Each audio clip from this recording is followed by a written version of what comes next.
नमस्कार, मैं हूं आपके साथ कुलभूषण राजदेव और आप देख रहे हैं जेएमडी न्यूज। अब स्वागत है आप सभी का हमारी खास पेशकश, जहां बात होगी इजराइल की जमीन पर फंसी है यूपी की उम्मीदें। दरअसल ईरान इजराइल के बीच युद्ध जारी है और इस जारी युद्ध में कौशाम्बी जिले के सैकड़ों छात्र धर्मगुरु जायरीन ईरान में फंसे हुए हैं, लेकिन जंग की हालातों के बीच सभी फ्लाइटें कैंसिल हो गई। एयरबेस बंद होने की वजह से घर वापसी के लिए दूसरे रास्ते तलाशे जा रहे हैं। सूत्रों की माने तो ये लोग इराक और अफगानिस्तान के रास्ते वापसी की कोशिश कर सकते हैं। ऐसे हालात में वहां फंसे भारतीय नागरिकों की चिंता भी बढ़ गई है। बता दें कि ईरान में बड़ी संख्या में उत्तर प्रदेश, खास तौर पर कौशाम्बी के छात्र पढ़ाई कर रहे हैं। वहीं मंझनपुर के मोहम्मद रजा ने बताया कि उनकी अम्मी ईरान जिरायत करने गई थी। ईरान और इजराइल में युद्ध होने से वह फंस गई हैं।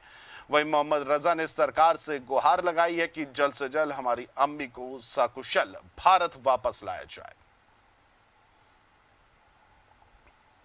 हमारे घर के लगभग 15-16 लोग वहाँ हैं। दो हमारे सगे भाई हैं, उनकी फैमिली है, और मामू हैं, उनकी फैमिली है, और एक भतीजा वहाँ पर पढ़ रहा है। तो ये लोग जो है, जब 12 तारीख को ये घटना हुई है तो इनका लोगों का कॉल आया था कि हाँ ऐसी घटना हुई है, जिससे वो लोग थोड़ा सा डरे सहमे से थे। उसके बाद वहाँ पर नेट बंद हो गया। नेट बंद होने के बाद जब 2 दिन के बाद नेट चालू हुआ तो कल बातचीत हुई है। बातचीत के दौरान उन्होंने बताया कि सारी सुविधाएं हैं, कोई ऐसी बात नहीं है, सब सामान्य स्थिति है। लेकिन यहाँ पर हम लोगों को थोड़ा सा घबराहट सी हो रही है कि हमारे परिजन कितनी जल्दी घर आ जाएं। हर साल मुहर्रम पे वो लोग आते थे और 2 दिन के बाद उनका टिकट था, उसी उसके 2 दिन पहले हादसा हो गया। जब हादसा हो गया तो सारी फ्लाइटें कैंसिल हो गई हैं। और आने के लिए फ्लाइट 18 तारीख को नहीं आ पाएंगे युद्ध के कारण। फ्लाइटें सारी रोक दी गई है और बात भी नहीं हो पा रही है 2 दिन से मेरी, और कल हमारी बात हुई है। इसी तरह नेटवर्क आए तो बात हुई है। उन्होंने बोला है जहाँ पे होटल पे थे वहाँ से हटा के दूसरी जगह ले जाया गया है, वहाँ पे ठीक है, कोई तरह की कोई बात नहीं है वहाँ पे। आप भारत की सरकार से क्या अपेक्षा है? भारत सरकार से अपेक्षा रखते हैं कि हमारे जितने हमारे घर से लोग गए हैं वहाँ पे सही सलामत अपने इंडिया वापस आए। ईरान और इजराइल में लगातार हो रहे युद्ध के बीच ईरान में बड़ी संख्या में उत्तर प्रदेश के खास तौर पर कौशाम्बी में के छात्र पढ़ाई कर रहे हैं। यहाँ पर ज़्यादातर जायरीन ज़ियारत करने में बड़ी संख्या में जाते हैं। पिछले साल भी जब जंग के हालात बने थे तब एयरबेस बंद कर दिए गए थे। इस बार भी हालात वही बन गए हैं। अब सभी की निगाहें विदेश मंत्रालय के अगले कदम पर टिकी हुई है। ईरान में पढ़ाई करने वाले छात्र और धर्मगुरु हर साल मुहर्रम से पहले अपने वतन लौटाया करते हैं, लेकिन इस दौरान जंग के जब हालात बन गए हैं तो अब सब कुछ उसी तरह से फिर से बंद कर दिया गया है। सैकड़ों लोग वहीं फंसे हुए हैं। अब मुहर्रम उनके बिना होगा, जिसको लेकर परिजन बेहद मायूस और बेचैन है। हर घर में अब दुआएं हो रही है कि जल्द से जल्द हालात सुधरें और सभी लोग एक साथ अपने वतन वापस लौट आएँ। कौशाम्बी से जेएमडी न्यूज़ के लिए नावेद खान।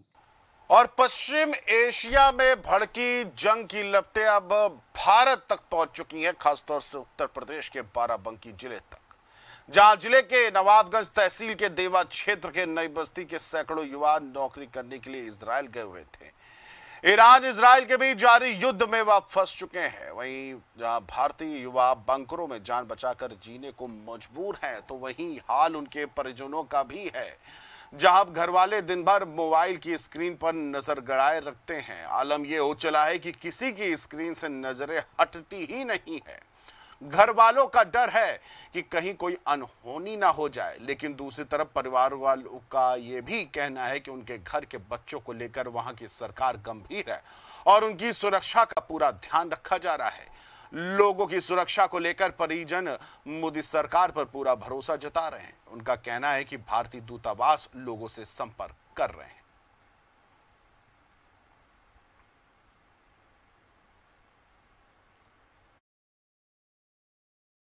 अरे तो सही है सब। लड़के से तो बात सही सलामत होती है, किसी प्रकार की परेशानी नहीं है। अभी भी बात हुई है और ठीक ठाक से है सब। और कोई बात नहीं। कहीं झगड़ा वगैरह हो रहा है कुछ तो आपको लगता होगा कैसे? नहीं, झगड़ा वगड़ा की तो शिकायत है, वो तो देश ऐसा ही है। और फिर जहाँ पे वहाँ सुरक्षा अच्छी है। ट्रायल है, साल भर हो गया है, यही जून में। अभी कैसे? ये समय यही है कि लड़ाई चल रही है। अब देखो, अभी है कि मैंने बंकर में छिप जाते हैं। अभी इसी से तसल्ली है कि भाई सुरक्षित रहते हैं, काम या चले या नहीं चले, लेकिन लड़का हमारे ठीक रहे हैं। बातचीत होती है आप लोग? बातचीत होती है, हाँ। कैसे होती है? बातचीत यही होती है कि अपन बताते हैं कि मतलब लड़ाई चल रही, देखो कब तक ले चलेगी, तब तक ले काम वाम नहीं चलेगा। अपन अब मतलब यही है कि अब पता ना कब तक ले चलेगा लड़ाई। मेरे बड़े भैया लगभग 1 साल से इजराइल में है और वहाँ पे बम बारूद हो रहा है और यही थोड़ा दिक्कत होती है। सुरक्षित के लिए अपना वो बंकरों में छिप जाते हैं। किस तरह आप लोगों का कांटेक्ट होता है, वीडियो कॉलिंग करते हैं, किस तरह से बात होती है? वीडियो कॉलिंग और वॉइस कॉलिंग भी बात हो जाती है।